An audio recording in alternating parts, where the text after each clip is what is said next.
We've got tips and recipes for healthy living. So for fun and inspiration, come and join us in the raw food world. Welcome everybody, this is Matt Monarch with the Raw Food World TV show. I don't say the date anymore. You guys recognize that? Like I always say, coming at you live. I don't say the date anymore because I never know the date. If I had to guess the date right now, there's no way I'd be able to do it. May 15th? Yeah. I did it. Uh-oh. I think it's... Okay, that's much better. I had to wipe the lens. What's going on there? I wanted to share with you guys, I'm about to harvest for the first time some of the food that we've grown out here in the garden. I'm going to make a smoothie, and we have all these greens that have been coming up like crazy in the garden in the last couple of weeks. Things have been so busy for us with the raw food gathering here that I've barely even been out here to the garden for 2 weeks. So I just spent the last hour or so going around and seeing what's been growing. And these guys by far are the biggest so far. These are komatsuna. They're a kind of green. I don't know really anything else about them. So I'm gonna take some leaves from here. It's so exciting to me. And then we have here as well some tatsoi, which some of you are probably familiar with. So there's tons of this coming up, which is kind of similar to pak choi, but it's a different one. And then there's also some spinach here. I'm starting to get concerned about all these people because there's all these insects everywhere, and I see that insects are like leaving eggs on things and stuff. So I want to start doing some spraying with some neem oil, tobacco, garlic, chilies, all that kind of stuff. And I've never done something like that before, so I really don't know how to do it. Got to start learning about that from somebody and get like some kind of spray thing to help with the insect situation here. I wanted to show you guys over here as well. I mean, it looks like to me that the bugs aren't really getting this stuff for some reason. Well, yeah, those ones seem to be okay, but like these watermelons, they're really eating the leaves of the watermelons, which isn't good for the growth of the plant.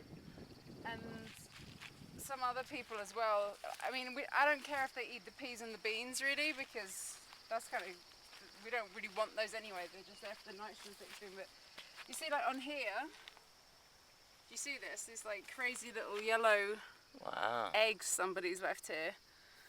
So this is another green called Nemenia.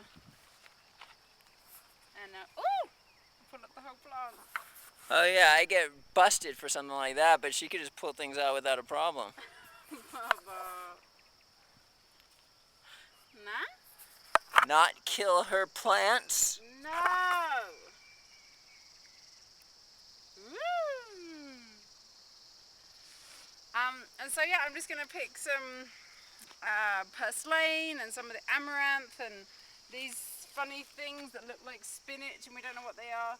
And I'm gonna blend it all up with granadilla in the kitchen, so maybe we'll show you that a bit later. You guys gotta check out this. Maybe, babe, you can tell us what it is, because I have no idea. Oh, the structure? This structure was built in half a day by 2 guys. What is it? It's for the tomato plants. Look at this. This is all full of baby tomato plants. Down there? Yeah. So what is this doing?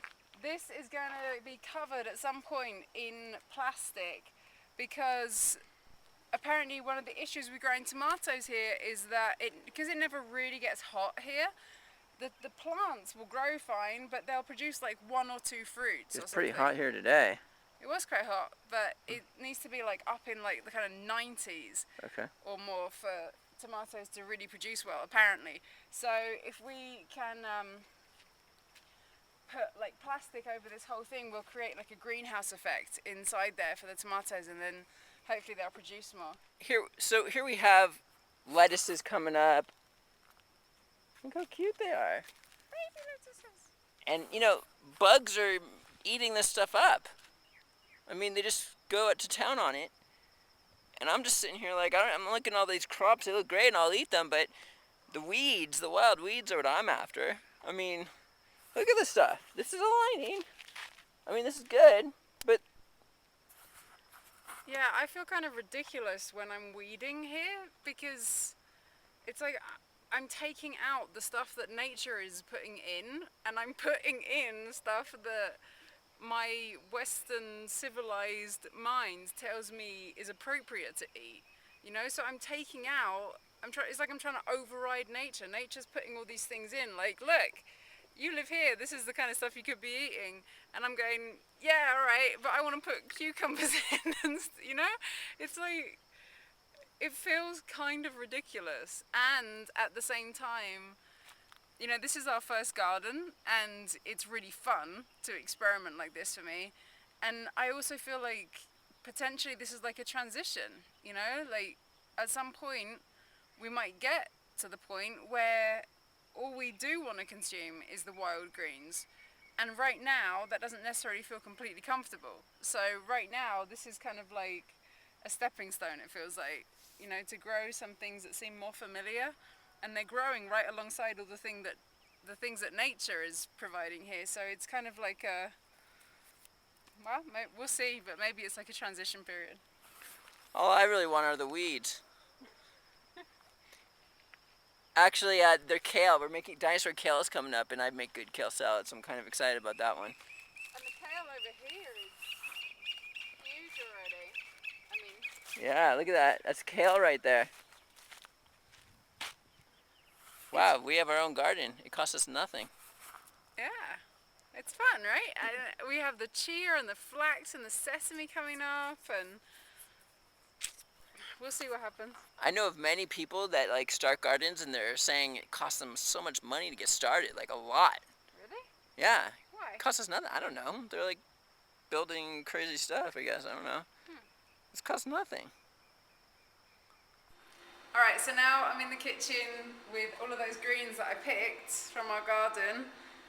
Some of the ones that we planted and some of the ones that grow wild. And I threw in some of these berries as well that somebody brought to our house a few days ago, and they're still there. And this is granadilla. This is like my favorite fruit at the moment. Passion fruit is usually called in the US and other places. There's lots of different varieties from this family, the Passiflora family, and these ones around here are called granadilla. There's another kind called maracuya, which are more like kind of sour. These ones are sweet. And this, I posted about this recently on Facebook. I get like a load of these granadilla, and I'll show you.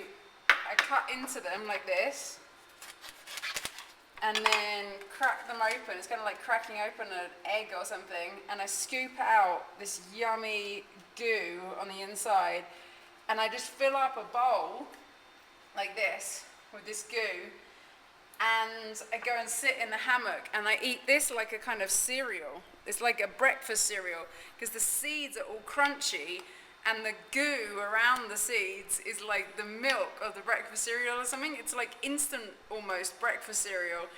And there's omegas in here, and I love it. It's fantastic. It tastes so good. That's nasty. Baba! It's yummy. It's so sweet. But it's like low glycemic as well. Like I don't get any kind of sugar high. So anyway, I'm gonna not eat it as cereal this time. I'm gonna throw it in here as part of the smoothie. Voila. Green, wild green, garden green. Passion fruit, berry, yumminess.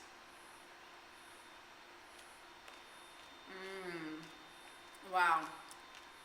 So vibrant from all of those things. Wow. You want to try it? Nah. No? Alright. I love it. I would love it. She made me one the other day. It's just that I ate recently, and I'm pretty strict snob about overlapping meals. Who do we got there? Angela Stokes Monarch. And Matt Monarch, watching Angela Stokes Monarch drink a green smoothie. I'm about to make tortillas. Woo! And we'll see you again tomorrow at the Raw Food World TV show. Thanks for joining us. We'll see you again at the Raw Food World.